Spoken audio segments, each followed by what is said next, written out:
Sports Podcast featuring Greg and Jack starts right now.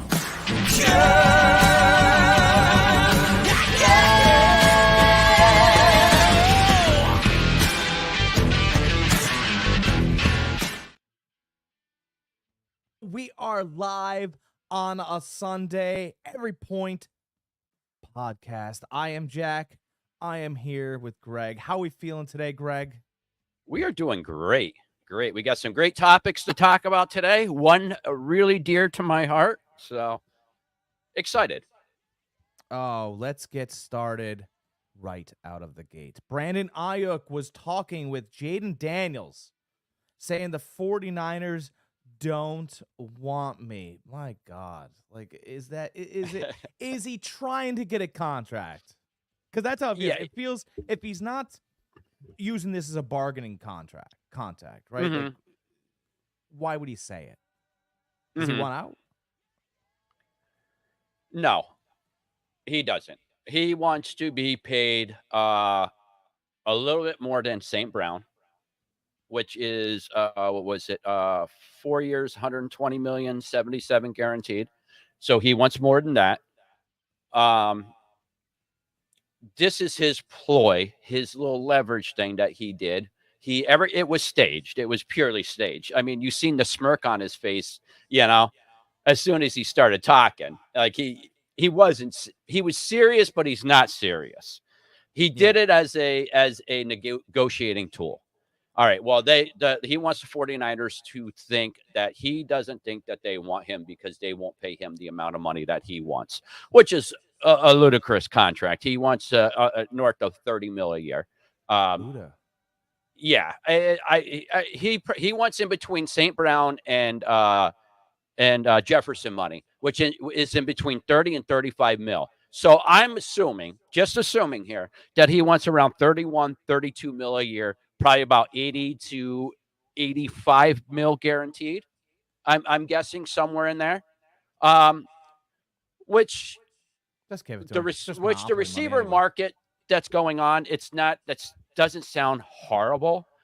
But again, when you're paying another wide receiver 28 mil, when you got a quarterback that's coming up on a contract that's going to be making 55, we have, I believe it's 9 players that's making double-digit figures on our team. So, like, we really have to watch our spending.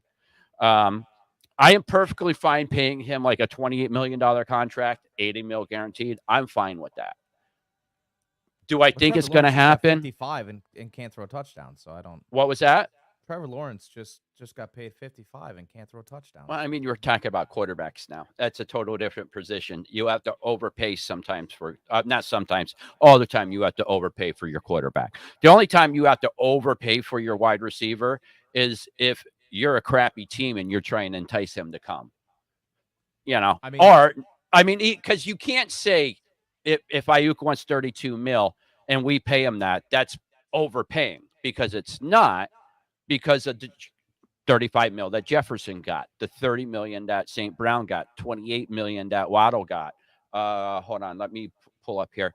AJ Brown, 32 million. Tyreek Hill, 30 million. Devontae Adams, 28 mil. That was signed 3 years ago. Yep. Cooper Kupp, 26. Devontae Smith, 25. Nico Collins, 24 mil. DK Metcalf, 24. So, I mean, those are your highest paid wide receivers as this point right now. So you can't say it's really being overpaid if you do end up paying him that. I used to the key to this, though, can the 49ers justify paying another wide receiver that much money when they threw the ball the least times in NFL last year? I mean, look at, I don't know what the monetary justification is, but I think that you're gonna have to look at. I used to think that a wide receiver holding out and asking for more money was like, oh well, he's just not a team player, he's not a this, he's not a that. But every wide receiver that has held out for a contract and the team ends up paying him, man, he's a number one. And he knows he's a number one. Mm-hmm. These holdout receivers, I'm almost at the point where I'm going, hey, if he doesn't show up to camp, you should probably pay him because he knows how good he is. Yes. And my point is that, he said he was going to hold out, and he did for maybe a week. Mm-hmm. T. Higgins signed that franchise tender and showed up with his head hung low, and now he's at Bengals camp answering the same damn questions he would if he was going to get paid, which he did not.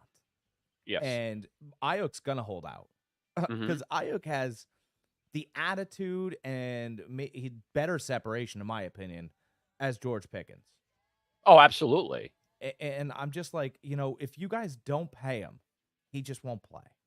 Mm-hmm. And I don't think, and what happens is, I think that if Aiyuk doesn't play, it opens up a whole new conversation about Brock Purdy that you're not going to want to talk about. Mm-hmm. I think Aiyuk makes his job very easy. I think I mean Aiyuk on any team would make any quarterback's job easier. He runs very crisp routes. They know exactly where he's going to be, and I don't want to dismiss how important Aiyuk is, but I mean there is a certain rookie that's coming on, and him and Brock have been working endlessly together, and that's Pearsall. I haven't seen a quarterback and rookie work in the offseason together as much as they are since the 90s. You always heard 80s and 90s. You always heard that the quarterback, and a couple of the wide receivers spending time together, throwing practice sessions. You don't hear about that anymore. It's like everybody does their own thing, and then you come together for mandatory stuff. That's true. That's true. So I got to appreciate that a little bit. I know he's a rookie, and I'm not saying he's going to come out, catch 90 balls next year or anything. And like I said, and I'm not trying to downplay on how important Aiyuk is. I'm really not. I mean, his blocking downfield is incredible alone. But I just want to say that we have drafted for the possibility of losing him or Aiyuk, Aiyuk or Debo. We already have practice. Thought about that for the future because one of them isn't going to be here, and I've told you before. I think it's going to be Debo next year. I honestly think we get a deal done with Aiyuk. Yeah, it's gonna be Debo. I mean, and what they should do is they should pay Aiyuk this year, and whatever they have to do, pay the penalty, whatever. Just do it. Pay the penalty. Mm-hmm. What are you gonna? You're going to the playoffs probably. Mm-hmm. That's penalty money. You win one playoff game, right? Yeah. So, and then what you do is defer the money next year and figure out where Debo's going to go. Mm-hmm. Okay. Speaking of rookie, just real quick, I went on ESPN. I will give them a shout out real quick, but I went on ESPN, and there are insiders, right? They're invited to camps. They're invited to rookie minis and all this other stuff. The rookie that kept coming up in conversation was the wide receiver from Carolina, Leggett. Yeah. And, Carolina loved him coming out. They moved up to get him and all this other, right? But they said in camp, he's barreling over players. He's a Debo Samuel clone is what he is. They said that they think that he's as strong as DK Metcalf. They're comparing him with DK Metcalf right now. Mm-hmm. And I just, but he's not near as big as DK Metcalf. He's short in stature. He's built like a Debo Samuel. He's a thicker bodied wide receiver. And but it's interesting because all these other guys got all these other accolades, right? There's Neighbors and all these other wide receivers that really got pumped up. I would not be shocked to the first highlight of the season. You're like, oh my God, he should have went in the top 10. Mm-hmm. I'm just putting it out there. It's not speculation. By the way, all Carolina's had is what, Adam Thielen? Yeah. I like Adam Thielen, but obviously he's on the back end. Absolutely. By the way, you have fun team names with them, right? The Leggett, Maego. That's fun, right? If you're a morning waffle guy, I don't know, but you can have some fun with them. And as long as you were mentioning Pearsall, I've just had to, I scrolled across that because we obviously are heading into fantasy season. So yes, we are. Couple of other points here. Adam Schefter came out and said that the 49ers absolutely want him back. We are in a Super Bowl year. And there is no way we wouldn't want somebody as his caliber back. So, I mean, that came from Adam Schefter. One other thing about his contract, and I thought it was a very interesting point from this article that I read.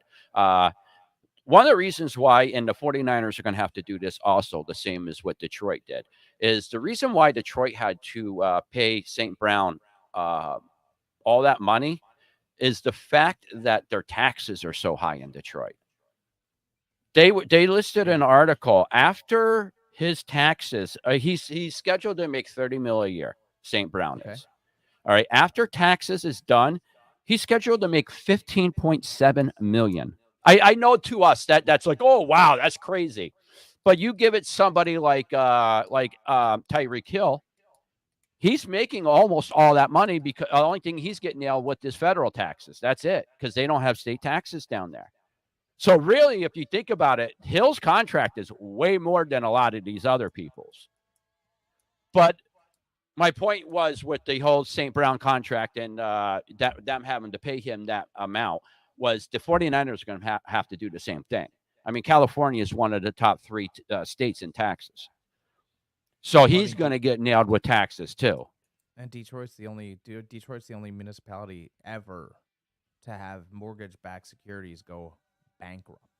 Yeah. So I wonder if that's why the taxes are so high there. Mm-hmm. But it happened how many years ago? It happened a lot of years ago. But you gotta make up for bankrupt folks. Mm-hmm. You know, and that's what, you know, some of these underlying stories aren't just football stories; they're money stories, right? Oh yeah, absolutely. Yes. Yeah.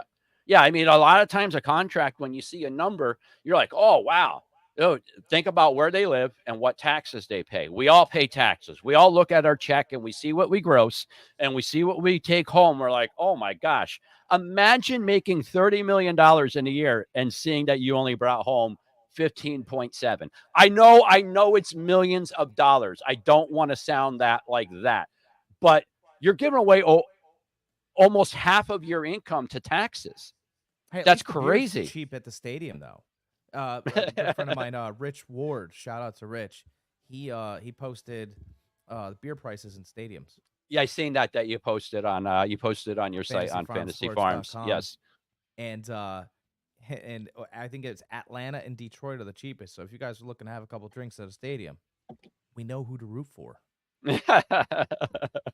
Let's get a Detroit or Atlanta Super Bowl and keep the prices the same. NFL. Get any ideas? Yeah, that ain't gonna happen. Brady cheated. Yeah, well, you cheat the customer, Goodell. How about that? No, all right. So let's say he leaves. Let's just a hypothetical. What if fantasy world? Brandon. All right. All right. That's what I want to talk. I had a little thing here I wanted to say because we just got done talking about Detroit. So I read an article. I believe it was by Sporting News. I want to say a couple days ago, and this was. I love Brandon Aiyuk, but this is a trade I think I would jump at. It was for Jameson Williams, Detroit, Brandon Aiyuk for Jameson Williams and a draft pick. They didn't say what draft pick. Now, for my scenario, this is where I'd say, okay, and I would jump at it. Lowest round draft pick I would take is a third. You give me Jameson Williams and a third round draft pick, I'm tripping over my own 2 feet to try to sign that trade. Jameson Williams is Mike Thomas without any good seasons. He just came back from injury. He had a horrible injury with Bama, and then he had to take a whole year off. He started getting better last year, and then last year in the playoffs, he was on fire in the playoffs. He was one of the most explosive players. I don't know if he's a head case or not, is what I'm saying. I don't think he's a head case. He's a little young. He's very young, and that's why I like. Aiyuk's got a track record. I'd rather, listen, Waddle has injuries. I'll take Waddle, though, because for what he does for me, he's much better. But Waddle's not available. So, well, I didn't say I'm fine. Another Bama wide receiver. I'm fine with that. Wide receiver. But no, I'm just saying, listen, when Williams was on the field for Alabama, they were almost unstoppable. When he went down on the second game against Georgia, we were done. We couldn't do anything else. They ended up beating us. We were leading at halftime in that national championship game. When he got hurt, that's when we were done. We couldn't move the ball. And then the following year when he got drafted, he might as well just say that was a red shirt. He couldn't do nothing. He was coming back from injury. And then last year, he slowly was getting into the groove of everything. And then, like I said, the playoffs, especially the championship game, he was just on fire. He was one of the most explosive players. I would jump at a player like that. That if we can't get a deal done. All right, so these are the 3 teams I think that Aiyuk could go to, and they can offer something back. Mm-hmm. All right, so hey, look at he was on the podcast with Jaden Daniels. Mm-hmm. They know each other. Jaden Daniels is going to be good. I promise you. Mm-hmm. So, what if Aiyuk went to Washington? We all think Washington's going to start getting better anyway. You know, him and Jaden Daniels played together at Arizona State for a hot minute. Yeah, That's how they know each other. Mm-hmm. They're friends. You know that. Yep. By the way, that would be fun. I'm trying to put together fun scenarios. And Aiyuk also played. Aiyuk also played with Purcell too. Purcell's freshman year. Right. But I mean, he wants a quarterback that he can get along with. That's what wide receivers are looking for now. They're looking for guys they already like, they get along with, that can help. Like a wide receiver. And this is not a knock on Brock Purdy, by the way. This is not a knock on Brock Purdy. Him and Brock Purdy get along perfectly. There's no animosity between those two. There's a packaged brand that's happening now. It's not just a quarterback. It's a quarterback and wide receiver. It's a packaged brand, right? They're trying to find out whether they can package guys together and get the coverage, right? Mm-hmm. You know, point guard, shooting guard, point guard, Penny Hardaway, Shaquille O'Neal, Michael Jordan, Scottie Pippen. 2 guys help sell the media much better. Mm-hmm. Okay, so that's what they're trying to do. That's what the NFL's trying to get through. How about Buffalo? I don't know exactly what they can offer, all right. but they just lost Stephon Diggs. That's the thing. You have to give me what they're trading for, whether or not I can expect. Because I'm not a general manager. I don't know what their assets are. It's one of those things. If we're gonna trade Brandon Aiyuk before the season starts, it has to be for a player and a pick. I don't know about team. It has to be. I don't know about team needs. I'll take Scary Terry. Even right. So that's right. So him and a draft pick. I don't know what Buffalo exactly has. I don't. But and my last team for sure, and I know it's in the division, but I mean they're a mess. So I mean, would it help? Would it hurt? I don't really know, but it would be fun to see Arizona get them. Yeah, it's inside division. I don't think that's right. But if even you, on if the you plate. If you got 2 first rounds and a second, you would do it. Yeah, you would do it. You absolutely would. I mean, 2 first anymore is nice. It's just trade them in the own division. You have to see them twice a year. Arizona's already a thorn in your side, even when they're not good. Well, I'm just saying it'd be fun because then you get Harrison Jr. and Aiyuk on the same team. No, it'd be deadly. Would the 49ers do that? Right now, the division's boring. Mm-hmm. So, I mean, I'm just trying to add some juice. Well, right now it's boring. Areas. I think the Rams are going to spice it up. They're going to be dramatically. I know they were a playoff team last year, but the Rams they kind of played some pretty bad teams last year. Then that's how they got in. But the Seahawks will be worse. You losing Pete Carroll off the sideline, you're going to be worse. You think you're going to be better? You're not going to be. I'm agreeing with you. Pete Carroll's good for at least 2 more wins on that schedule. So I'd rather see Arizona get a little bump. That way, it's a fun game to watch. Because otherwise, I love Marvin Harrison Jr., but if I only got to double him, it's a boring game. You know, run around, you know, make Kyler Murray do all the work, win 30-20. It's boring. I kind of like to see, you know, it's almost like, you know, in the NFC when you're talking about the Eagles and Cowboys. Yeah, but nobody watches the Giants because of what they look like. Mm-hmm. You know, and I mean, Giants are another one of those teams that could. Even though their cap situation isn't very good. A team that I like better than the Cardinals that I think would be able to offer. I don't think they could offer too much as far as player. Maybe somebody on the defensive side, but they can offer draft capital is the Patriots. You pair up Ayuk with a nice young quarterback. I think you're pretty good right there. Steelers are another team. You know, I know we talked about that briefly off air. You and I did. And I love the Patriots thing, but here's the problem with Patriots and their fans. I'm dropping my pen. I just seen that. I had to brace myself. I picked up my drink so I can get a drink. I'm bracing myself. Pick up your drink. You're gonna be listening for a minute. Every single one of the Patriots fans will blame Bill Belichick, but in the same breath, they'll go, "Oh, we don't want to pay that much."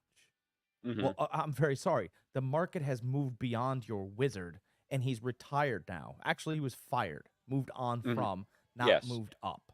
Okay. You know, when I mention things to Patriots fans, they sit there and they, well, yeah, but what's he going to cost? I don't know, man. How much does a house cost in Martha's Vineyard, Yeah. Cape Cod? How much do those homes cost? Are they still like 80s, 90s, even early 2000s prices? They're not.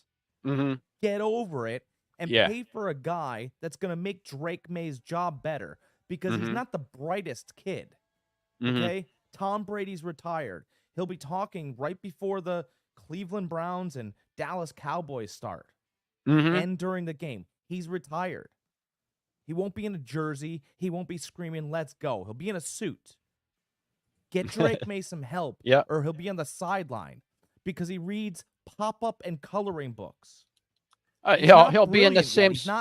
He's a kid from the sticks who's got a lot of tools. He's Justin Herbert.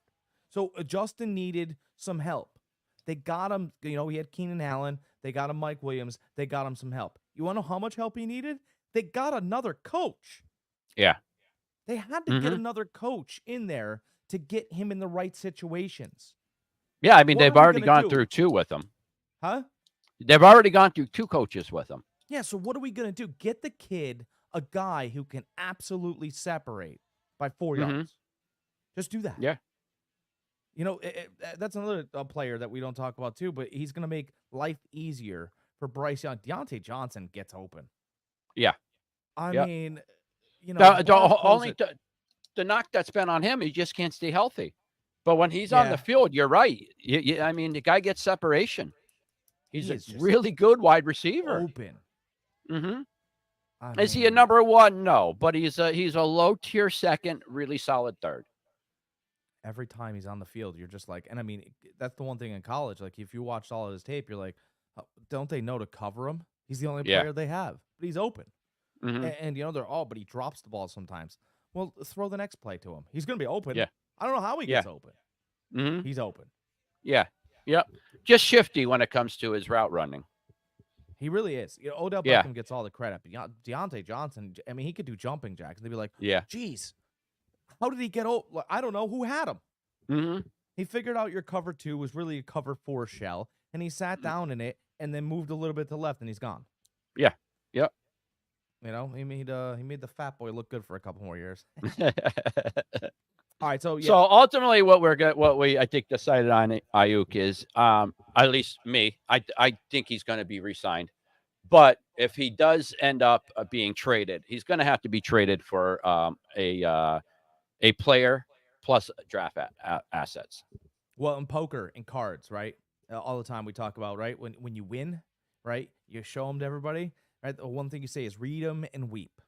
And they'll either read him his new high contract or they'll weep. Yeah.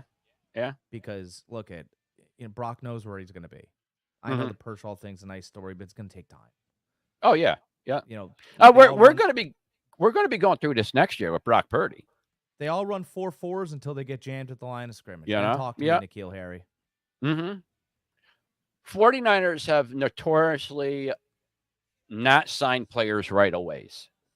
They have always been, I mean, it went with Bosa into training camp. It went in with Deebo Samuels in the training camp, Kittle into training camp. I mean, only 2 days into training camp, but it went into training camp. He didn't hold out at all. He still showed up.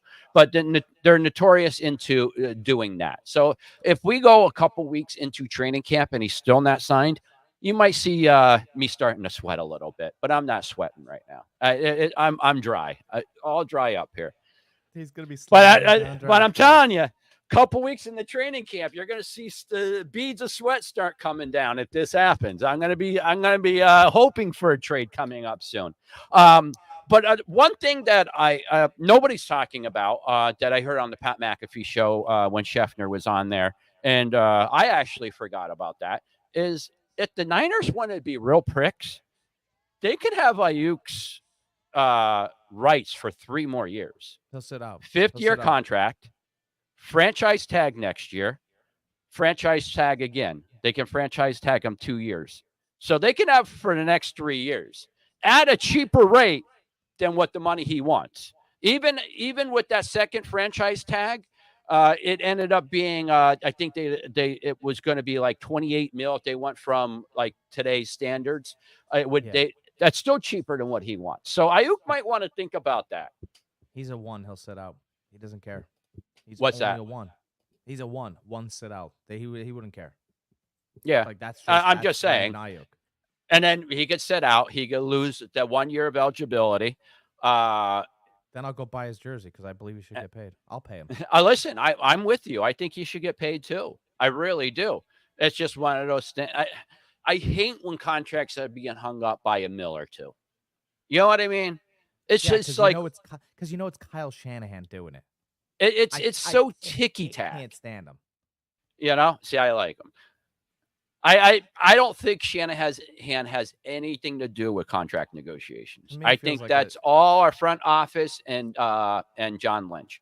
I think Shanahan has a say on whether or not he wants him back and how valuable that person is to the team. But as far as contract negotiations, I think Kyle kind of stays out of that.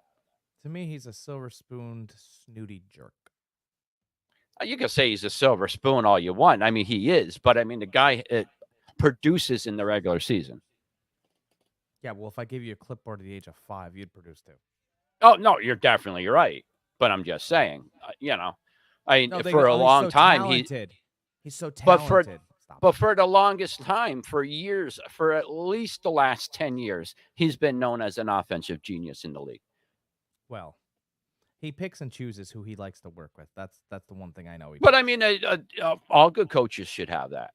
Belichick had that. Well, listen, I'm not saying I'd be friendly with Belichick either. No, I'm just saying, like all good coaches have a say on who and a preference on who they're going to work with. If you're a coach just starting out or a shitty coach, you kind of have to deal with whoever they give you. I think if I was cut by Bill Belichick, I'm cut. You're not gonna do anything to me. I'd walk up to him and open hand slap him in the face. No, I think I would. Why not? Or I'd rubber glove him. I can't remember who it was.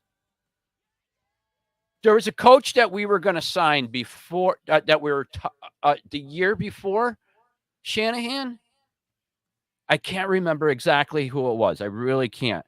But the reason why he didn't take the job was because we wanted to stick him with our defensive coordinator that we had. And he's like, no, why would I do that? Yeah, I can't choose my own guy. Actually, I think it was McVay, to be honest with you. I think it was Sean McVay. Before he took the Rams job, we had a brief contact with him, and we wanted to sign him, but we wanted him to keep our defensive coordinator. He wanted to bring his own people in. Well, I mean, it's a bit odd, right? It's a bit odd. What's that? You can't pick your own guy. No, and I get it. And it was just going back to like who you want to work with. Some teams strap you with who you want to work with. If you're a first-time coach or a coach that isn't the greatest, they'll strap you with who they want. But if you have some type of clout, then you could pick who you want. I think that's a fantastic. You did it again, by the way. You did it again. Fantastic segue. No clout, new coach, arriving, not leaving, JJ Redick. Look at that. You switched it perfectly. Yeah. You did that. Look at that. He's got no clout. He's got to answer to everyone else. He got a lesser contract, lesser guarantees, lesser. What's the most hated college player in America? The best. The only I would say accomplishment that he got out of this is he doesn't have to hang out and look at Doris Burke the rest of the time. I mean, she is not pretty. No, no. Well, I no, mean, but now he doesn't get to talk to Molly either. Molly is very pretty, so she is. I'm just saying, like, there's I like Molly. there's trade-offs in every sport. So what do you think about You the know deal? what? I want to say something really quick. You know one of the reasons why I like Molly from First Take. Why? It's not because yeah, she is very, very pretty lady, but she gives it to Stephen A. Like she really does. She jabs him, and I freaking love it. Yeah, well, I think that she's able to in her position as well. Oh yeah, no, I'm just saying. There's so many people on that show that kisses Stephen A's ass. I love to see somebody give it to him when he deserves it. Well, That's all I'm saying. right? So That's all I'm saying. What's that? they're dating. So Are they? I didn't hear that. yeah, Yeah. Okay. yeah. She broke up with Jalen Rose. She could find talent. She just isn't talent. Listen, it is what it is. You know, it's the truth. All right. Back So on subject. Redick is arriving. Yes. He didn't get the Dan Hurley contract. He also doesn't have the Dan Hurley clout and or accolades. Yes. Okay. This is clearly a signal that LeBron James will be re-signing there. Mm-hmm. Bronny will be drafted. LA will be relevant, but for the wrong reasons again. Because they're not going to be relevant in the West. Oklahoma City is getting better. The Timberwolves are getting better. Denver will reload. Let's talk. The Mavericks will be the same. Maybe they'll regress a little bit, but they're better than the Lakers. Mm-hmm. Because, and all these teams, I'm going to tell you why all these teams are better. All these teams are better because the veterans work well with some of the upcoming talent. Mm-hmm. I don't know if you noticed, when LeBron James sits and doesn't play, the Lakers run much more. They look much more spry, a lot younger, not a half-court team. What I would do, the first thing I would do if JJ Redick has any clout, and he will not, but if he had any clout, because I know he has basketball acumen, is he would tell Anthony Davis and LeBron James that they will be coming off the bench. And the reason why you do that is you have your youth run with the other first units to get them better, by the way. See who's got real talent. We need to see who's got real talent. And when you bring LeBron James and Anthony Davis off the bench, let's say your deficit's anywhere from 8 to 12. Let's say it's anywhere from 8 to 12. You've got two veterans that should be able to absolutely smoke a second unit and get you up by 4 going into half every game. I don't agree. One, you got Anthony Davis right in the middle of his prime. You do not set somebody like that. You do not set somebody in the middle of their prime. Do I think LeBron's past his prime? Yes. Am I fine with him coming off the bench? Yes. I don't think that will never happen because it's LeBron James, but I'm with you on that. But Anthony Davis, no, you want him out on the floor. He's right in the middle of his prime. You can't do that to a player. You're handicapping your team at that point. He's on the floor, just usually laying on it. Is he injury prone? Yes, absolutely he is. So just cut his minutes. Season out of him. Cut his minutes. I'm fine with that. Listen, the big thing with this team, with the Lakers, is they have the number 17 pick in the draft. They have 118 mil in cap space. It's 118 and some change in cap space. So they have plenty of moves they can make in the next 3 weeks. Next Wednesday's the draft. We'll see what they do with the 17th pick. But I think JJ is a huge thing, but it's going to be what the biggest thing is. What's Rob Pelinka going to do with this team in the next 3 weeks, building this roster? It was Molly came out and said when JJ was hired, she goes, he's one of the perfect men for this job for the fact that he knows what's wrong with this team. He said they're too top heavy. They're too top heavy with their talent. They need talent coming off the bench. So if he could somehow get that into Rob Pelinka's head, that they need some talent coming off that bench to get a little deeper on the bench through free agency. I mean, listen, what the Lakers should have done instead of hiring JJ the other day is they should have made the trade for Caruso is what they should have done. That would have made the team way better. And for Giddey that they got, the Lakers could have offered more than that. They have a ton of draft picks coming up. They could have either draft or I know OKC already has the tons of draft capital. that they didn't have to give away. But they could have gave away something, but they ended up doing a player. I'm sure they would have. The Bulls would have gave Caruso up for a second round pick. Yeah. Yeah. He's 30. He wants a big contract extension. That's the reason why they traded him away to begin with, or they would have kept him. It's not that they didn't like him. It's not that he didn't produce. He was one of the best defensive players in the league last year, the last 2 years, actually. So, That's I mean, the thing. That's the thing. defense. Yes. If the Lakers would have got him, that would have been a better fit for the team. That would have got the team better. JJ's a great hire, though. I told you a couple weeks ago that I think that it's a great hire for the Lakers if they do end up hiring JJ. He has a brilliant mind. My only thing is with this generation of players. You need a couple things. You need to love them, and they know whether or not you love them. And I'm talking about the players that are coming up. The players that the last couple years coming in the league. This is kind of their mentality. You need to love them. You have to lead them with love. You have to build a relationship for them even to remotely let you get the best out of them. They have to be able to trust you 100%. They have to. You have to let them think, or even you have to believe that you're going to put them in the best situation. Back in the days, it was never like that. I coach, you play. I don't care if you like me. Yeah. That's the way I've managed. I don't think Anthony Davis will ever play a full season. And that adds to problems, right? Because you don't know when he's going to get injured, but that he will get injured. That's why you cut his minutes, though. Yeah, I mean, but cutting his minutes is not going to make him valuable enough to your team. Not for that contract. To me, I think he can play Porzingis minutes. Mm-hmm. And Porzingis was most valuable coming off the bench. Mm-hmm. And otherwise, he gets injured. And Anthony Davis is, I mean, let's be truthful here. He's a power forward playing a position that he should playing a center position. He's a power forward. He's a power forward in college, and he's gotten bigger, but he hasn't gotten really stronger. I mean, the Jokic will knock him through the roof because he's built like a center. And you really need to start taking a look at these general managers at real build, right? Not what you can fill the guy out to be, because you're going to lose money on these players. You're going to lose money on your investments. I think Anthony Davis can give you 40 off the bench. And what you're going to do is you're going to bring him off the bench. 6 minutes are going to play in the first quarter. Who cares? Mm-hmm.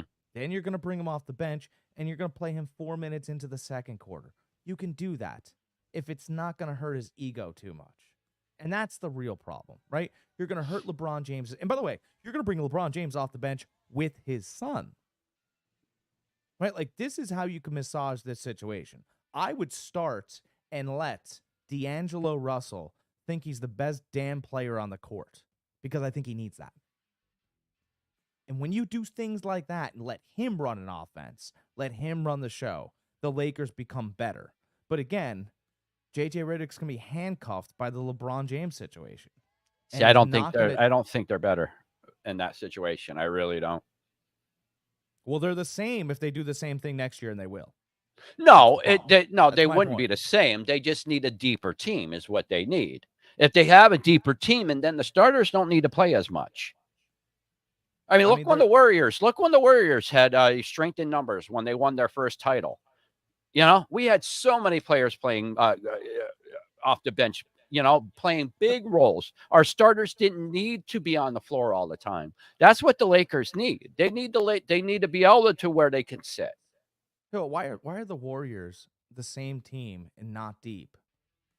But better What's than that? The Lakers. The Warriors are the same team. They'll be the same team next year. They won't be deep, but they'll be better than the Lakers. Why is that?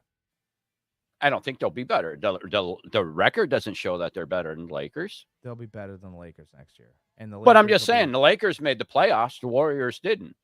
I think halfway through the year, JJ Redick is going to wish he was looking at Doris Burke again. That's how bad it's going to get. See, I don't say it. I think JJ's in a good situation. I think that he inherited a playoff team. Did he inherit some headaches? Yes. Did he inherit some challenges with that roster? Yes. But they didn't hire him to build a roster. They hired him to coach a roster that Rob Pelinka is going to build. Yeah, but he inherited a middle of the road old team with not a lot of contract. That's Oh, my like, whole thing. but he inherited a team that has the ability to be better, the ability to make themselves better this year. They can't win a championship. You know, why couldn't can't they? They They could. can't win a title. They could. You bring in a couple free agents to make that team better. You get somebody good at 17. I don't know. I haven't looked into the NBA draft, so I couldn't even tell you who's I think is going to be there that they could draft. But I'm just I'm the just seven- saying they're- they could. they're the I mean, they seventh could even best. package a deal. Take that 17 pick and I don't know, somebody else or multiple picks and bring in another talent. I don't think they're the top 5 team in the West. I think I mean, it's gonna the be- West is deep. I really have to sit there and look at it. I mean, I'm with you. OKC's right there. OKC's OKC really like right there. Yes. Mhm. Minnesota's really right there. Minnesota's right there. You're right. Dallas is going to be the same. You know, still have what? and- The Clippers in there. The That's gonna be Clippers- good. Yeah, and by the way, the You know? Clippers sneaky just signed Jeff Van Gundy as their assistant coach. Mm-hmm. So they're going to be running suicides. Yeah. They will be. He's Mhm. crazy. So they just brought crazy into the building. Mm-hmm. All right, they're not going to move on from Paul George and Kawhi Leonard because crazy has arrived. And I just think, like, pound for pound, you know what the Lakers should have done? If they really wanted a real answer, he was available. You could have called Jeff Van Gundy if you really wanted an answer. If you wanted honesty and a guy that'll really push a team, it's Jeff. Mm-hmm. You hired a cupcake who had a podcast and took a job next to Doris Burke. I don't think you hired a cupcake. I really don't. Redick, I love the hire. I think he poses I speak as a tough guy. very, very. What's that? I think he poses as a tough guy. No, he was hated when he was in college. He was probably the most hated college player at that time. And when he got in the NBA, people didn't like him either. I don't look at him as a tough guy. I really don't. I don't think he tries to have that outward appearance. I think I just want it short really quick. I think he tries to come up with, I keep hitting that with my heel. I think he's trying. What's going on? What is that? He Should I do portrays that he is very, very smart is what he does. And I think he does that very well. He knows the X's and O's inside and out. But as far as being a tough guy, no, I don't see that. I haven't seen that. Did he play scrappy when he played? Yeah, I think he did. But he was a role player. But the referees allowed him to play scrappy and allowed him to play his style. But I of mean, we're basketball. talking. That was a different style of game back then, though. When But everywhere Redick he's played. ever been, he's allowed to be himself. Whether it was Yeah. Duke, whether it was the NBA, whether it was whatever team he got moved to, the coach was happy that he was himself. Mhm. Let's see if he gets that reverence in LA. Or Mhm. let's see if it's LeBron really driving the bus as he always has. See, I think LeBron has enough respect for JJ as far as intellectual X's and O's, knowing the game inside and out, that he will step aside and let JJ do his thing. He handpicked Darvin Ham. You know? And Darvin Ham didn't do bad. I know. And he also handpicked Darvin Ham to walk out the door. You know? Did not Because he do hadn't that said- bad. Because he would have signed his contract if he was going to give him the nod again, and him going, I'm gonna wait and see what happens here. They fired him. Mm-hmm. I mean, so he's, he'll go down as a top 10 player all time, but he's killed a lot of coaches. I was just gonna say he is a coach killer. That's proven throughout his career that he's a coach killer. He says he has nothing to do with it. It's not true. No, not true at all. Not true at all. Disingenuous, in fact. Yes. That's a good word you learn at Duke, JJ. Mhm. You're looking for a little articulation. Let LeBron know that if he's going to fire you, That would be disingenuous. His endorsement of you in the beginning. He only gets past the first 2 pages in books anyway. All right, I think with the LeBron endorsement, that gets him a year. That's it. That's all it does. That's all it does. It gets him a year. It's up to JJ to maximize the year that he's getting. And if JJ fails at this, you can't say it's a failure for JJ. He got coaching experience. He's going to get a job somewhere else if he wants to continue coaching. Yeah, I think a lot of teams are going to look at this situation like you are and be like, well, it's kind of a no-win situation for him. If it doesn't pan out, that's the narrative it's going to be. It's a no-win situation for JJ. As opposed to me, I'm looking at it from a different angle. I think it is a win for JJ just because of what the Lakers are able to do in the next 3 weeks. I think if you want the spotlight in the story and to be relevant, you go to LA. If you want to coach, you go to college. I think JJ wanted the spotlight in the story, so he went to LA. But if you really wanted to coach, there were coaching jobs available in college. Who took over for Duke once Coach K left? Oh God, that I don't remember either. Is it? I was gonna say it might be Cable. So let me get this right. JJ is considered for a NBA job, but his name never popped up for the Duke job. Nope, and never. And JJ is one of the best players to come out of Duke. JJ was a god at Duke. That's true, but they know what he is in college. They know he wants the spotlight, and he's not a pure coach. Mm-hmm. Yes, but well, I mean, you can't. Of course, you can say that because he's never coached. Yeah, he's not a pure coach. But that's one of the great things about the hire. It's an out of the box hire. Is it a gamble? Absolutely, it's a gamble.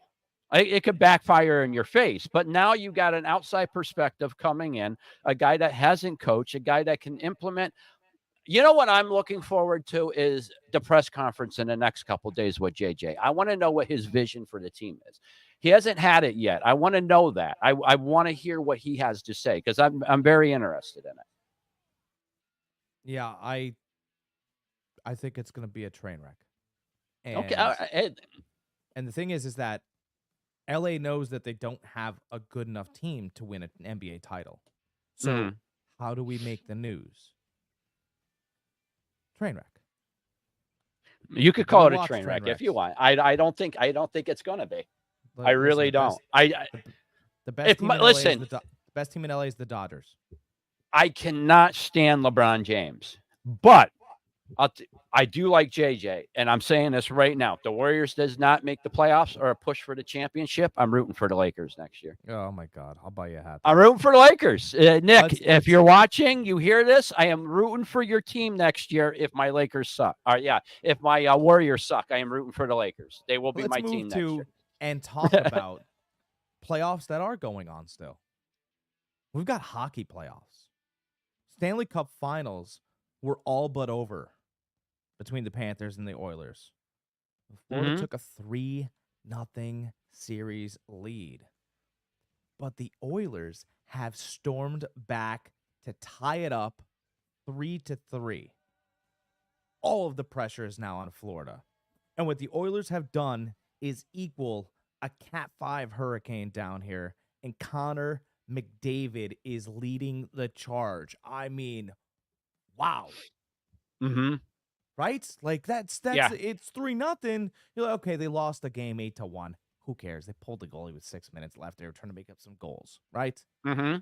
Edmonton gets another one in Florida. We go back to Edmonton. Edmonton wins in Edmonton, and those fans were electric.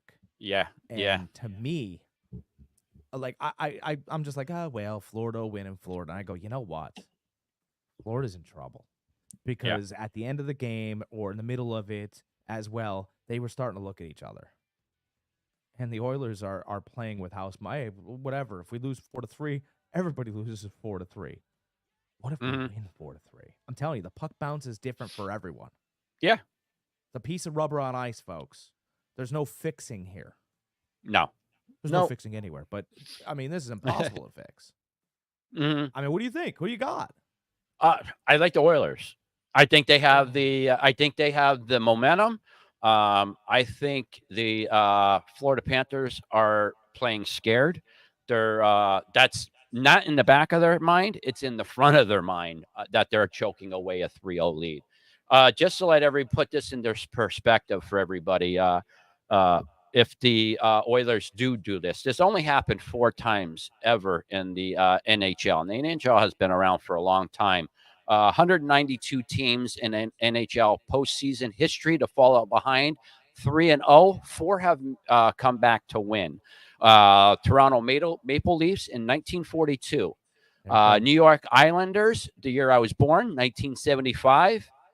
Flyers did it in 2010, and my Kings did it. Los Angeles Kings did it in 2014. So it is a rare occasion that it does happen, more than any other sport, though. So it's exciting. It's exciting to see somebody that all the other team has to do is win 1 out of 4 to win, and they choke.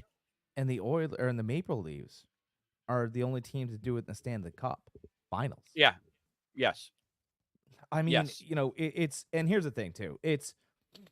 I don't know what they did in the first 3 games, but whatever they did, they are not doing it now. I mean, it's Oilers McDavid, right? He's coming off back-to-back 4-point games. He's got 42 points throughout these playoffs. Like, put 2 guys on him. I don't know what you do. Yeah. But you don't have a guy that can match up to him. And I know that one of the keys for Florida is to Chuck, right? He needs to instill confidence and be the leader of the Panthers because this debacle's happening. I mean, the hurricane's coming. You don't know how to stop it. No one has planned the keg party. If it gets wild, no one's planned a way out of town. Like, there are no plans. I mean, everybody's McDavid. There's no clue. I'm stuck. Like, the more and more I think about it. By the way, the game's tomorrow night, Monday night. The more and more I think about it, I think the Oilers are just gonna feel no pressure. Whatever. Let's play hockey, guys. I know their goalie. What was his name? Bobrovsky. Yeah. I think is how you pronounce it. I mean, one of the best goalies out there. I mean, what was it? Just in the first period alone, Florida was outshot 11-2 in Game 6. So I mean, it just shows you he's a good goalkeeper. It's just that he can't do everything. Well, and it's interesting that you mentioned that. So he was, I mean, otherworldly in the first 2 games. The third game, Florida played really well. So they went up 3-0. But, I mean, he was otherworldly. I mean, my dad watched hockey. And he doesn't watch hockey, but it was on, so he kind of left it on.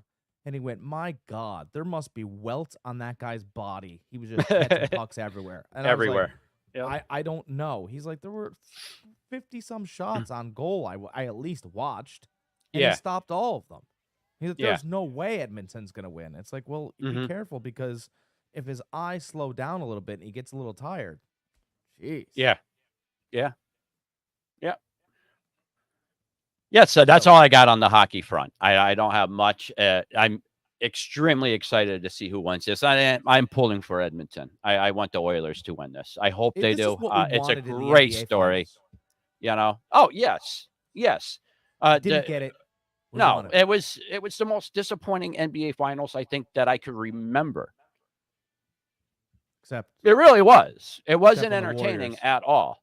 Except when the Warriors. Well, if my Warriors lost, and then it sucked. But even that game was exciting. Except when that series was what? Except didn't the Warriors, not the Warriors, lost? Didn't they sweep a Boston Celtics team once upon a time? No. So as long as we're when it was said that Boston clearly was the best team in NBA.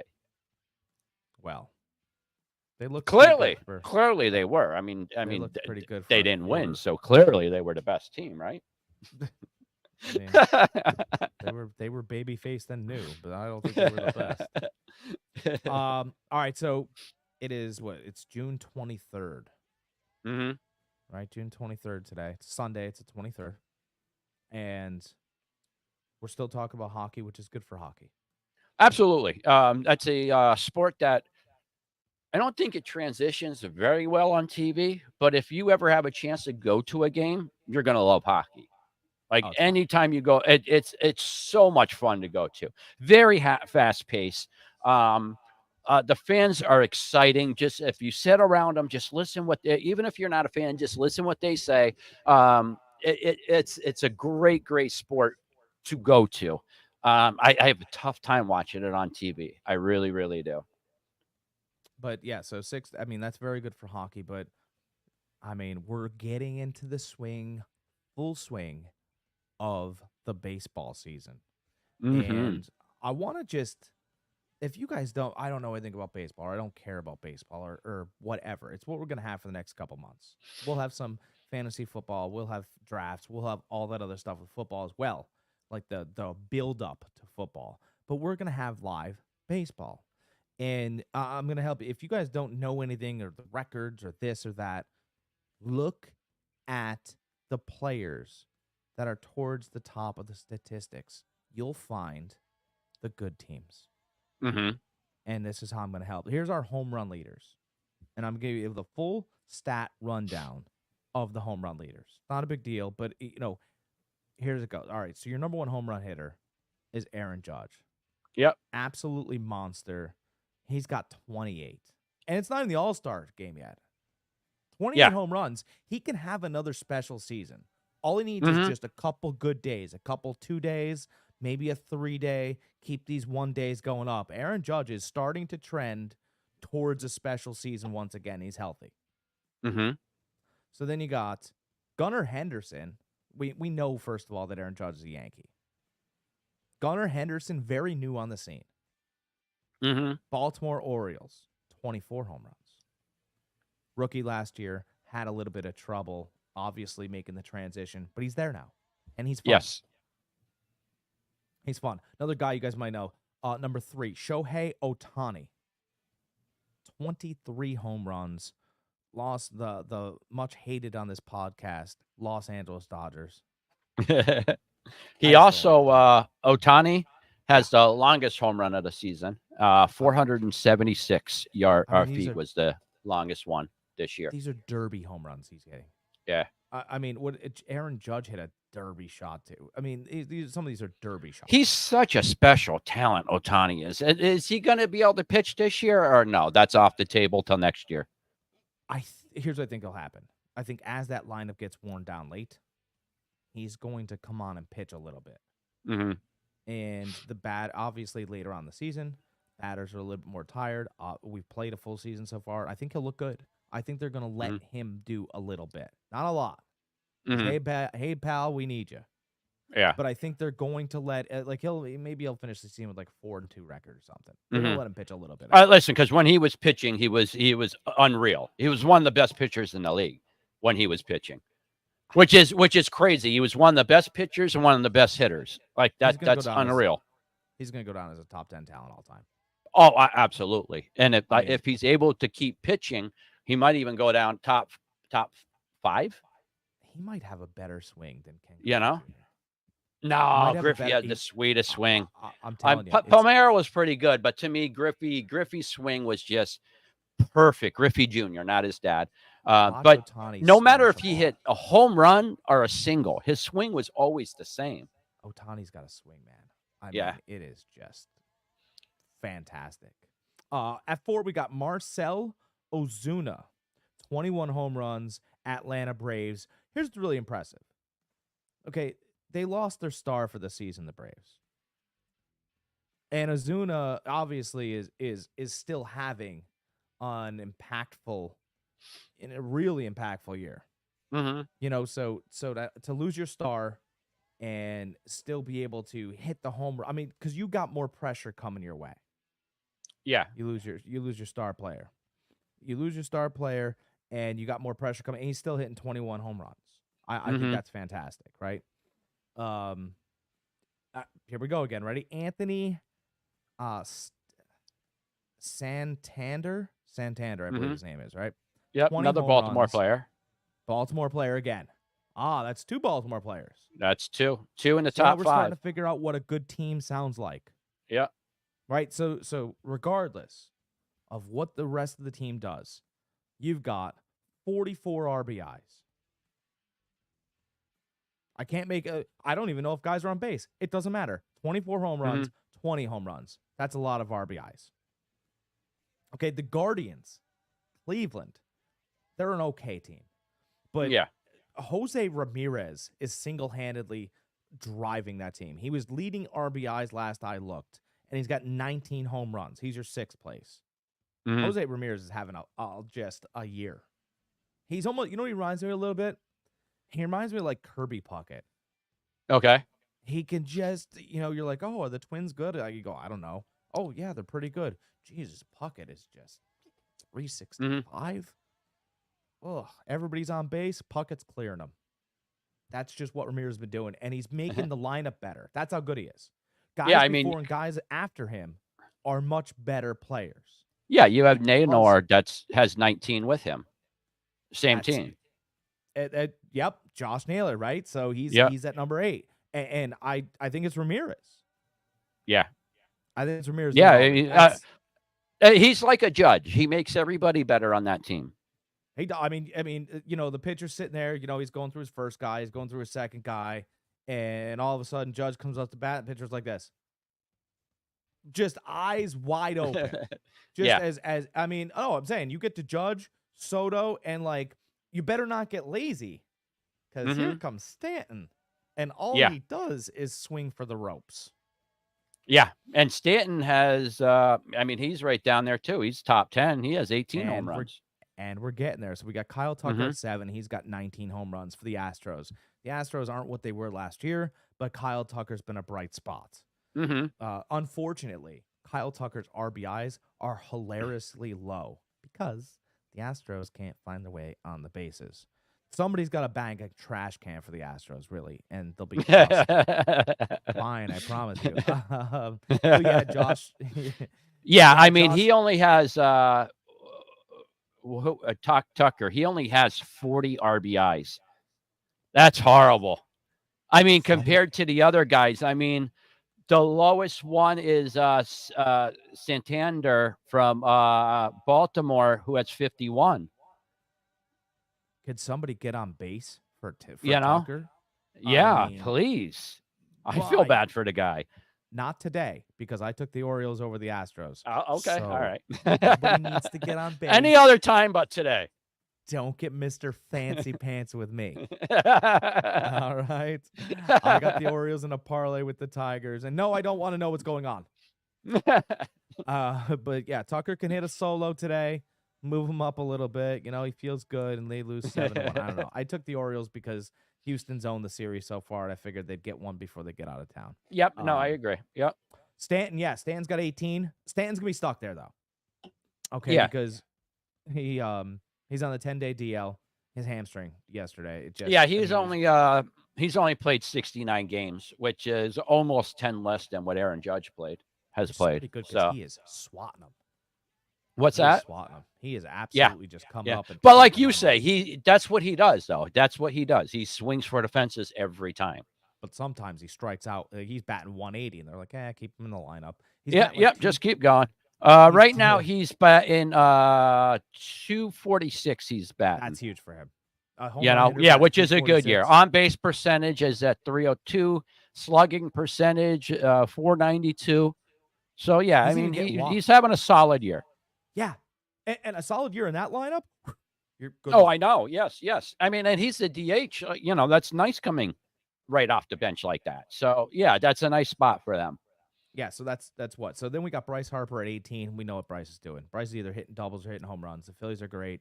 And it's not just him. I think a couple spots down. I think he's got 17. I'm sure you're right on that, Greg. 17 or 16. You got Kyle Schwarber, who's got a lot of home runs. That's all he does. He's the Stanton of that lineup, I guess. We got another Dodger right under, and he's actually. Oh wait, have you talked about Soto? Soto has 18 for the Yankees too. Soto, yep, I'm getting there. Yeah, so the Dodgers. All right. This guy named Toscar Hernandez, he's got 18, and you're like, who's Toscar Hernandez? Oh, I don't know, just the guy that's batting after Ohtani, and so it goes Ohtani, Freeman, toe scar. Mm-hmm. Good luck, because here's what's happening. They're being very careful with Ohtani. Freeman's either getting a base hit or getting on. I mean, he slaps the ball pretty hard too. And then the pitcher thinks he can get a break. No break for you, sir. I'm hitting a home run. I've got 18 myself. And that's what's happening. You benefit. Baseball's got all this stuff going on. I know we get really bored with it, and it's so slow. Just sit down like I do, light up a fat cigar, and hang out and watch a game, because they're a lot more interesting and there's a lot more stuff going on than you think. It's not tennis, it's not basketball, and it's not football. But we're not asking it to be. Soto's got 8.2, by the way. Yeah. Yep. Quick question for you, since we're on the Dodgers real quick. I don't want to get off topic, so let's put a pin in the home runs and just revisit it. I have something really quick. With Mookie Betts being out for the Dodgers. Yeah. How do you think they're going to fare through this? Out 3 weeks, I think they said, right? Yeah. Or is it 6 to 8 weeks? 6 to 8. 6 to 8. I said 3 weeks. I asked 3 weeks. I remember. So there's a lot here. And you think it's nothing. It's a broken hand. He just can't hit. Ooh. Yes. Mookie Betts I believe he was in left field. Mm-hmm. And then they moved him to second. And then they had a need at shortstop, so they moved him to short. He's been really putting in a lot of work and getting good at shortstop. He's not there yet. I mean, he's not Ozzie Smith, Derek Jeter. He's not even a top shortstop. But he's getting better, and he has the ability. Now this sets him back to 6 to 8 weeks. And you're like, well, they're not going to miss a beat batting the ball. The Dodgers got bats. Yeah. They don't have shortstops laying around. Or they wouldn't have tried to move the guy that they filled 2 holes. Yeah. Right? So now you're searching for a shortstop. And maybe you call a guy up, or maybe you have a guy that you've wanted there in the farm system, or at least a backup. But if I'm teams, I'm sitting there going, hey, you know what? Slap the ball at the shortstop. And when they bring a big pitcher in to throw 100-some miles an hour, hit it 100 miles an hour to ground the shortstop. He's not ready. He's not used to it, and we're gonna steal bases that way. I think it's an incredible hole in their infield now. It's a big it's not a bat problem, but it's an infield problem. Yeah. And you start getting infield problems, the trust starts to slide. Right? Yeah, you start blaming each other. Yeah. Your infield starts to devalue, your trust starts to slide and go away. And I think that could be a huge crux. I mean, for a month. Yeah. The Dodgers. And it's something that they can't say, all right, well, you know what, we'll just trade for somebody. Because what are you going to do when he comes back then? You know what I mean? Like, you can't set him. You can't say, oh, we traded for somebody, so you know what? You lost your starting job. We're not going to start you right now. Like, you just can't do that. So, like, you can't trade for somebody. My first thoughts was, oh, well, I'm glad this happened before the trade deadline. Well, more and more I thought about it was, well, you really can't trade for anybody because he is coming back. If he was out for the season, that'd be a whole different story. I think the Dodgers would be better off if he was out for the season, because then they could trade for somebody that could bring in it and start up right away, instead of possibly losing, we'll say 30% of their games.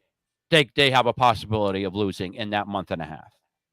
They got to try and see if they can, because even if he comes back, it's a broken hand, and it's a left hand, right? Your glove hand.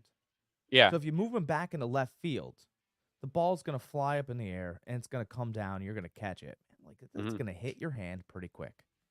Okay? Yeah. It's going to hit your left hand that was just broken. I don't know a lot. I don't know the time heal, but I would imagine it's going to hurt a little bit. A little bit, yeah.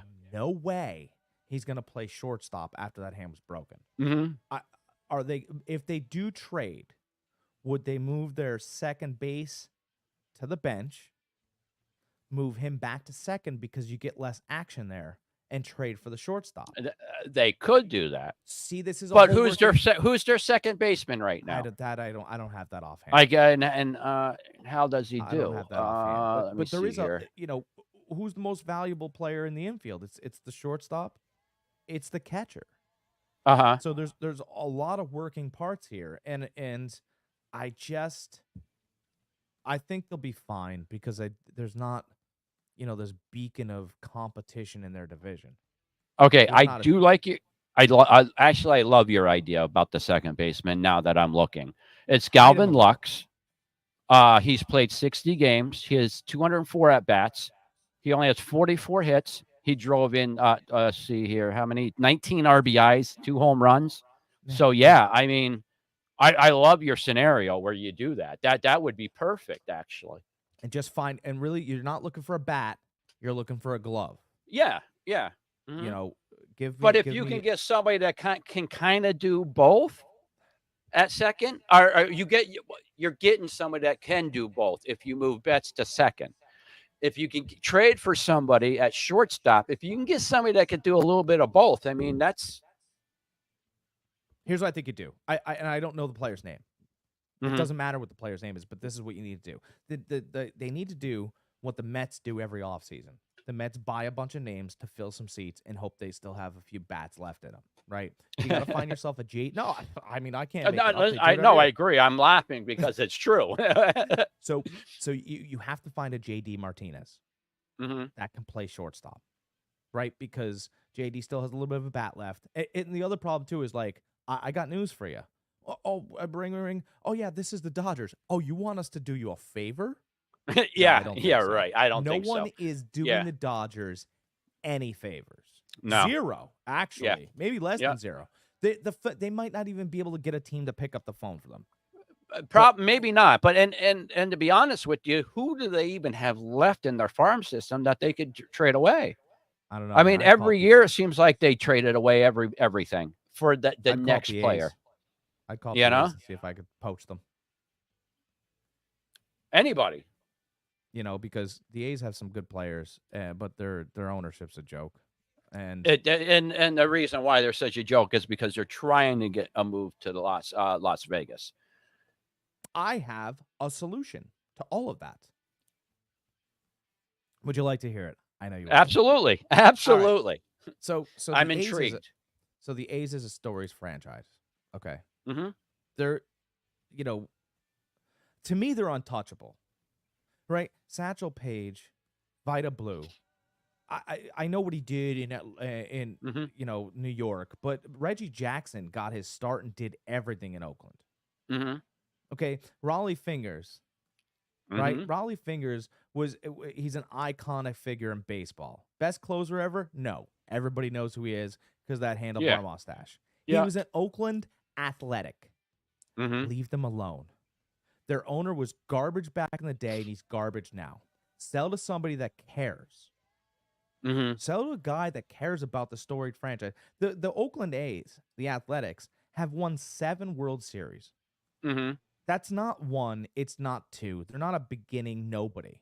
They're a small market franchise that came in and built through the farm system like we like and actually beat the odds. They're the Get ones rid of that them- came. They're the ones that came up with the phrase "Moneyball," playing Right. Moneyball. Right, They're there's the a one. movie They had a about it. movie, Brad Pitt. Yeah. Yes. Yeah. No, and they are the ones that started with the whole analytical stuff and started running their team that way. To get rid of and discredit what the Oakland Athletics mean to baseball would be an absolute disgrace. Hmm. So let's keep them. Don't move them. Have someone else buy them that could love them. Okay, Mhm. we're gonna do that. But Jack, but do we need a team in Vegas? Get the team in Vegas. You can get a team in Vegas. There's 2 scenarios here. You could do 4 expansion franchises. You could do 4 or 2, but I'd rather do 4. I want to do 1 in Vegas, and I want to do 1 because there's a lot of good college baseball and a lot of fans showing up. I want to do 1 in Vegas and 1 in Oklahoma. Hmm. Give Oklahoma a fun team or fun name like Gunslingers or the Oklahoma Mavericks, something fun. Okay? So we'll do 2 teams out west.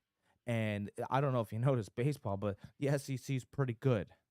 So there's plenty of room there. And there's plenty of room to help out a lot of economies, right?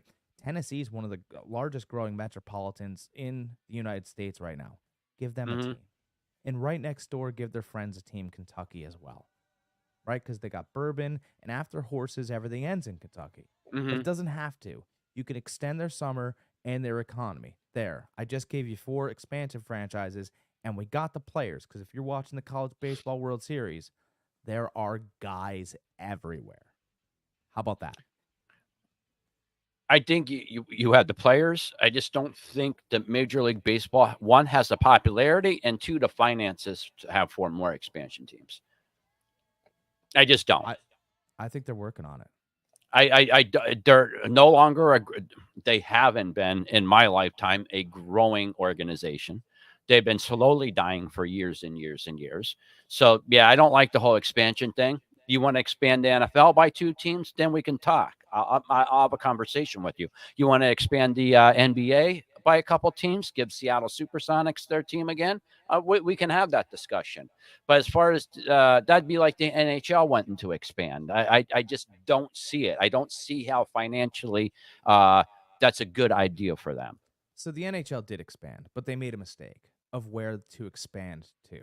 Okay, they expanded in Arizona, thinking that they'd have a little bit of a fan base down there. They didn't get it, and what they had to do was they are now moving the Arizona Coyotes up to Utah, because Utah is one of the largest Olympic training facilities for the Winter Olympics for the United States.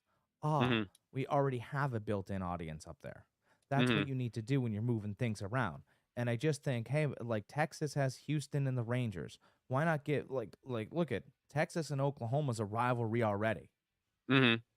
Let's do that. And the reason why I'm putting Oklahoma there is because we put Oklahoma and Vegas they can play each. Those are the 2 new expansion franchises out there.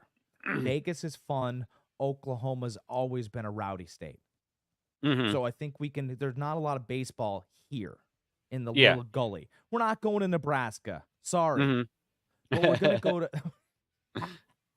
we're never going to Nebraska. Right? Husk your corn. Leave us alone.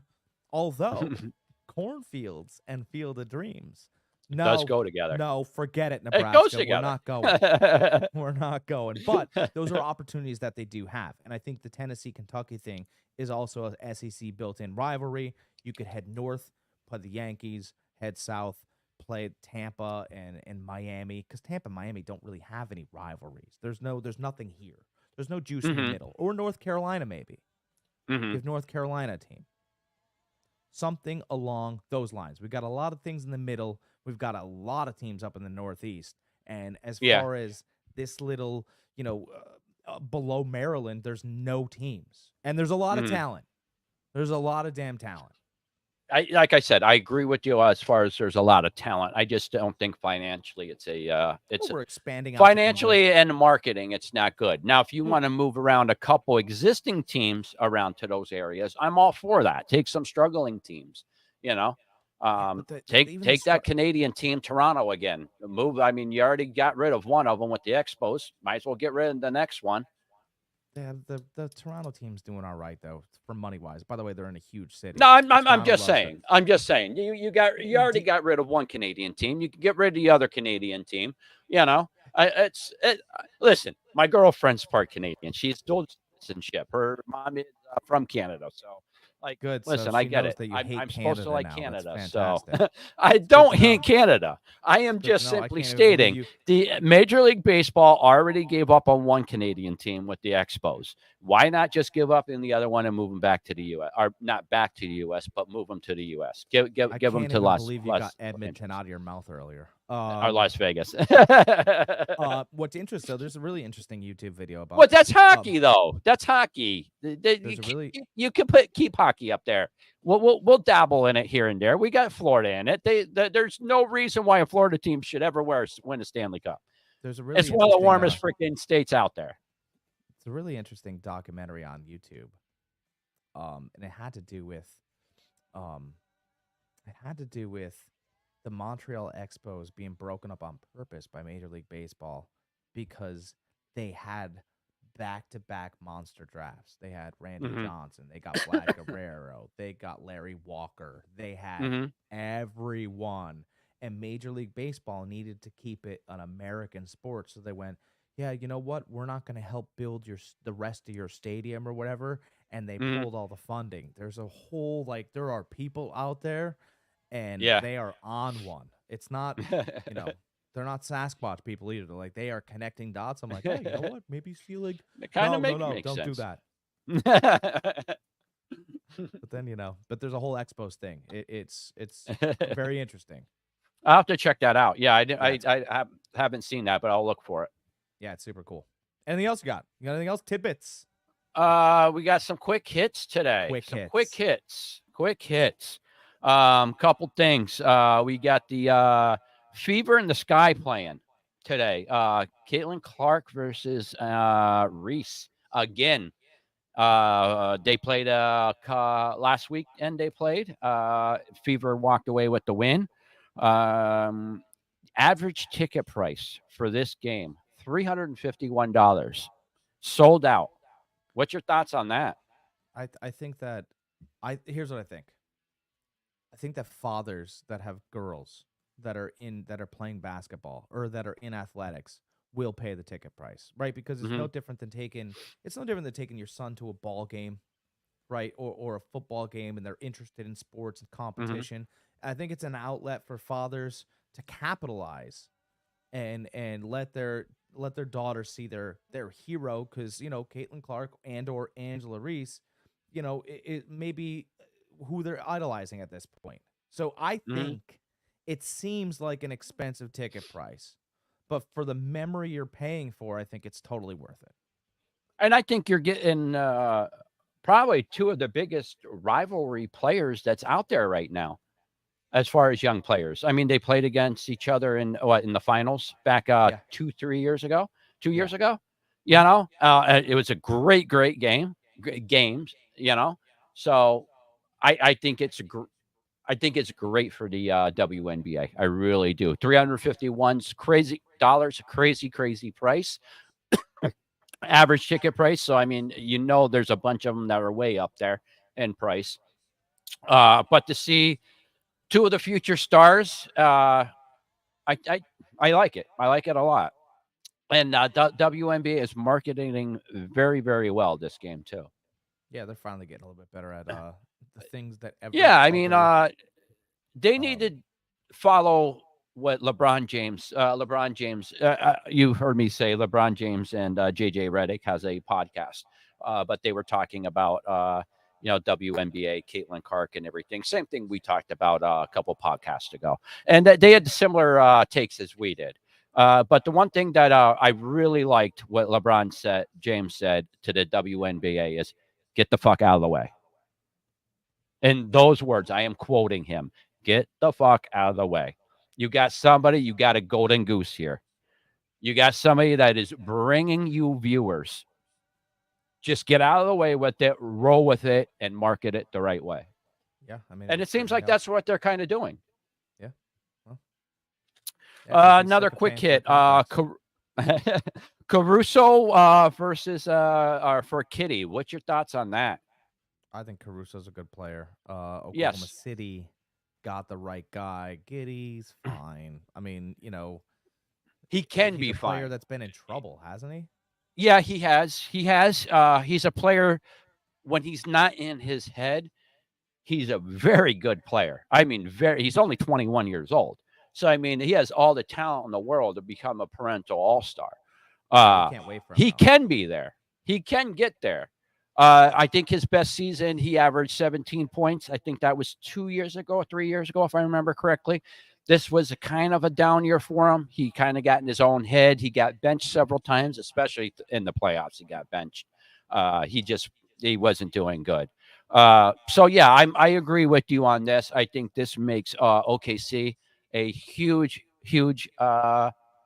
improvement, especially defensively. When I first heard the move, I'm like, oh wow, that just made OKC way older, made the Bulls way younger. But then the more I looked into it, I seen how Caruso was one of the top NBA defenders in the league. To get somebody like that, for somebody like Giddey, who you benched personally throughout the playoffs, I mean that's a win situation for OKC. Yeah, I think it's interesting that OKC was like, hey, we're going to add a player because we could use a different, grittier player. And the Lakers are like, yeah, we can use a player too, but he's going to coach our team. No, listen, I agree with that. I alluded to that earlier when we were talking to the Lakers. Billy Getting alluded to it. Caruso would have been a huge improvement for them. We always talk about those players that do the small things, do those things that to the star players. Oh, by the way, OKC now has two. I forget who the other guy was, but on the Skip Bayless one, Undisputed. The girl on there said that the OKC now has the two top players who has guarded the superstars in the NBA the most. Oh, that's helpful. So you That's, take the top NBA player that OKC plays on, Yeah. top, the top, those two players have guarded them the most last year. So I mean, Yeah. that's a really interesting stat that I really liked. You give that to an OKC team who is young, up and coming, who made a splash in the playoffs. They're going to be really, really good next year. I mean, that's certainly going to help, right? Yeah, and the Bulls got younger. The Bulls got rid of somebody that they knew they weren't going to extend. Guy that's 30. So it's one of those trades that I think worked for both teams. Yeah, 30's old. You hear that, ladies? Well, I mean, for professional sports, yes. know. I mean, he's a young 30 because he is an undrafted free agent.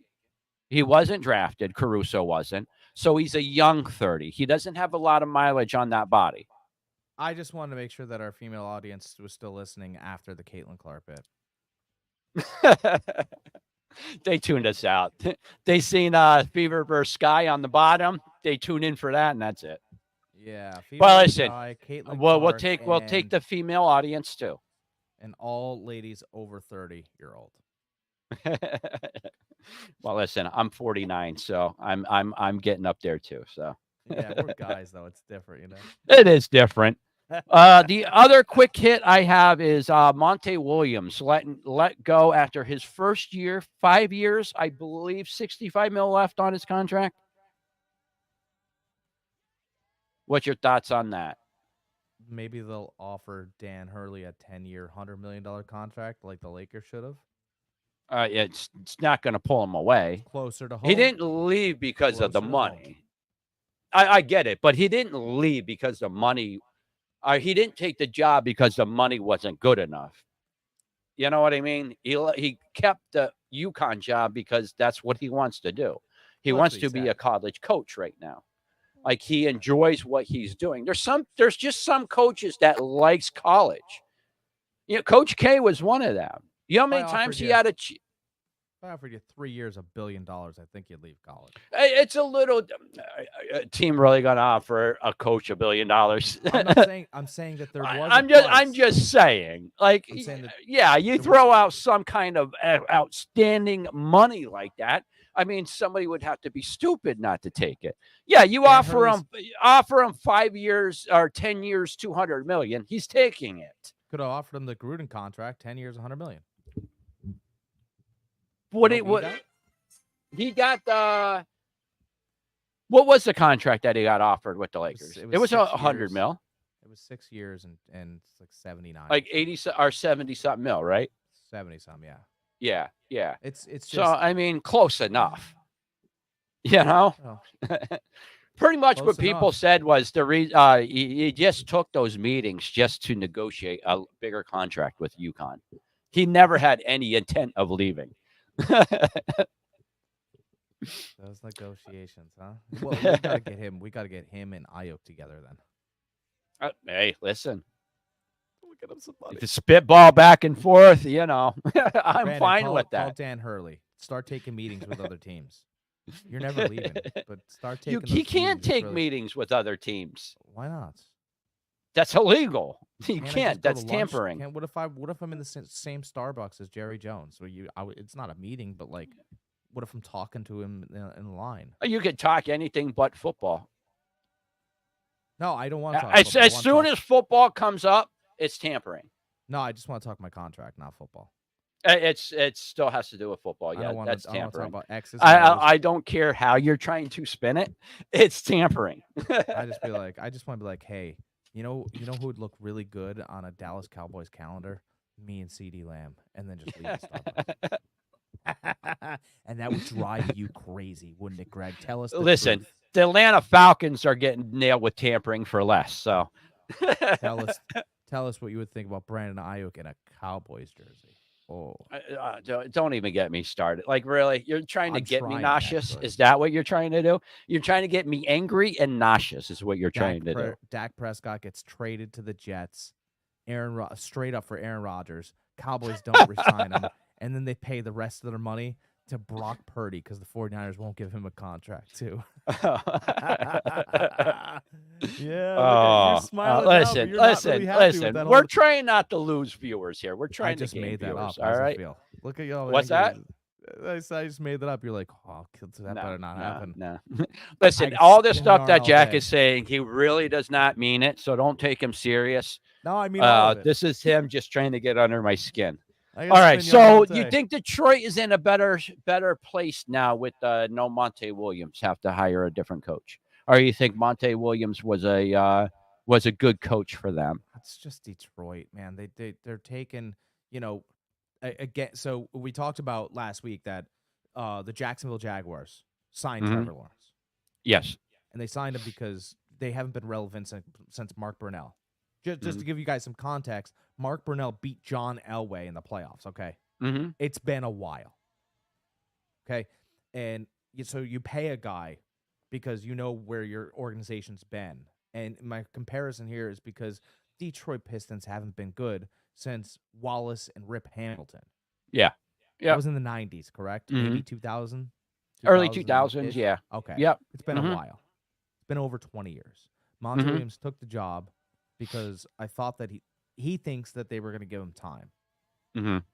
They didn't give him time. They didn't get him players. The general manager is terrible. And what's happening now is the Detroit Pistons are so bad that the general manager is grasping at straws. And really the straw that needs to be thrown in the garbage is him because he sucks.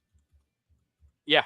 Yeah. Right? Yeah. No, listen, I'm totally agreeing with you. So I it's mean, not you Monty got to Williams. have He's owed the money. He brings the leadership. He's a good coach. But the guy above him sucks. And if the guy above you picking the groceries sucks or he's not bringing in the right talent, it doesn't really matter. Right? You're not – I'm not getting coachable players. I'm not bringing in veterans to weave in between them. So what are we doing here? We've done nothing.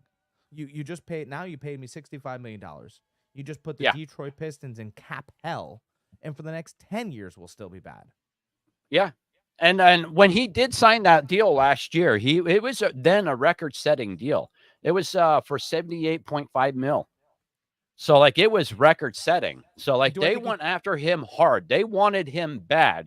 And then after 1 year of you not doing anything, you giving him scraps, you're getting rid of him and saying, listen, you're not good, but we're going to pay you that $65 million.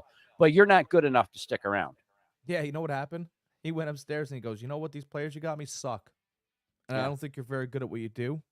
And I what I'd like is if we can meet on a weekly basis and work on things together since I'm going to be here.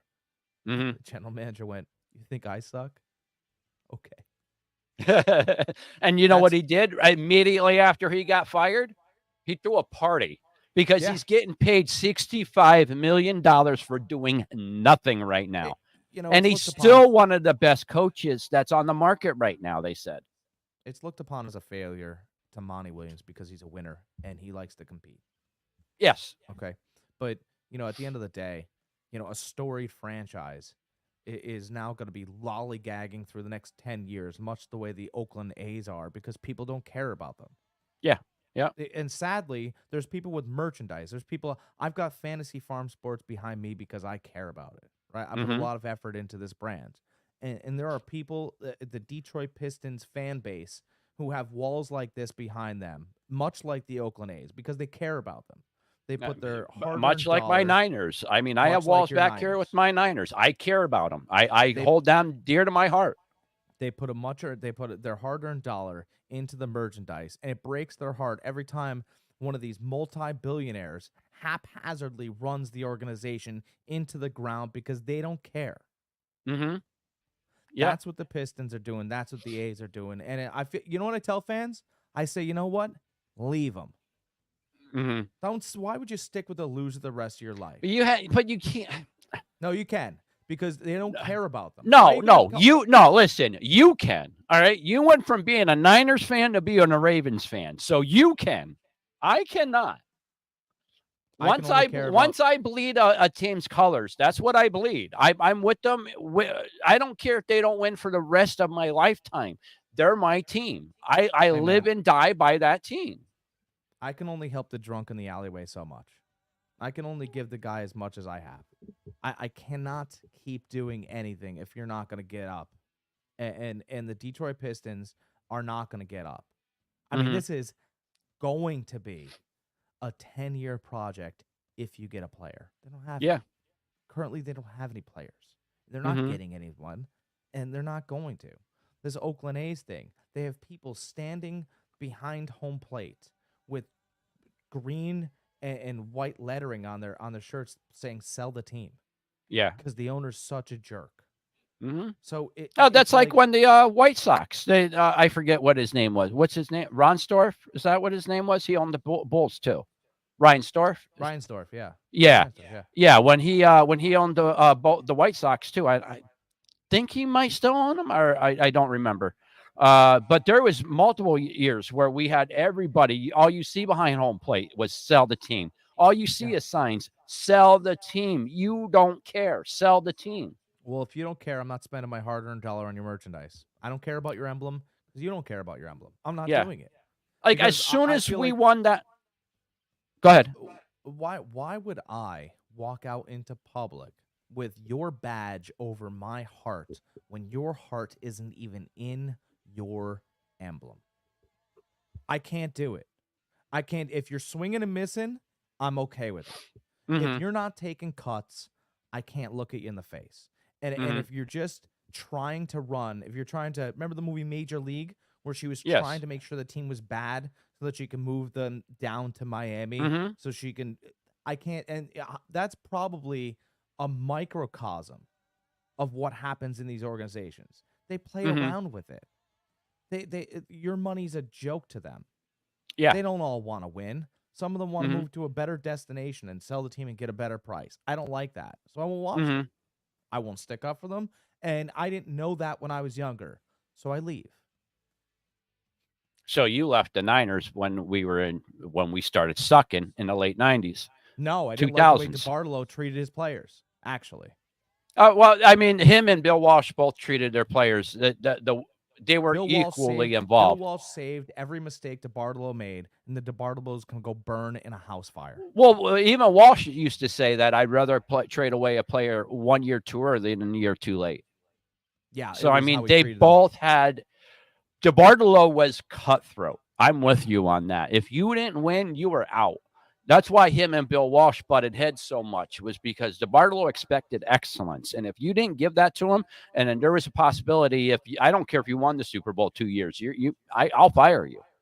Well, when I was younger, I was like, oh, yeah, they're a winning team. I like their emblem, all this other stuff.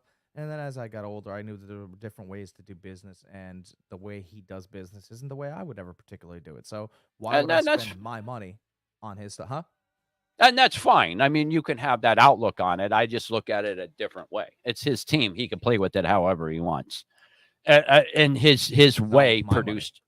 Listen, his way produced championships. I mean, we have 5 Super Bowls under him. Yeah, it was Bill Walsh's way. You know? No, Seifert won. I could have won with that team. Listen, Seifert won. Oh, all right. That's like taking away Erickson's one championship he won with Jimmy Johnson's team against Miami. If you look him up, he still won a national championship. I could have sat up in a luxury box and drank the whole time, and the Niners would have won that. He won. Yeah. All right. He got Steve Young his Super Bowl. He got Steve Young his Super Bowl. Who was the quarterback that Steve Young beat? What, in the Super Bowl? Yeah, because I know this answer. I do too. It started what? Humphreys. Yeah, Humphreys. Stan Humphreys. Yeah. Not biggest Dan blowout. Listen, it's not our fault who we played in the Super Bowl. Talk to the AFC. I mean, I don't think Deion Sanders played after the third quarter. It was hilarious. Oh, we crushed them. We had an Hanks was unstoppable laughing. team that year. We got blown out by the Eagles in the regular season. Blown out. Charlie Gardner had 250 yards rushing on us. After that, we stomped everybody we played.